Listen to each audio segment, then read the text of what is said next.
Hi, I'm Ashley from nerDigital. In this video, we're going to show you how to set up SMTP in nerDigital Chatbot Marketing. Setting up SMTP allows you to send emails to your contacts. To set this up, go to Settings and click Email under the Channels tab. Then, select your email provider. Input your email address and password, and click Continue. We strongly recommend you use app password when connecting SMTP. To generate app password on your email account, you need to look up Google how to generate app password on your email service provider. Once you've generated the app password, use the app password on SMTP setting instead of your normal email account's password.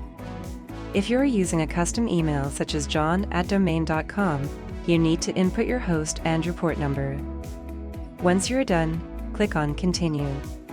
Now you can send email to your contacts. There you have it. You just learned how to set up SMTP on your account. See you in the next video. Thank you for watching this video.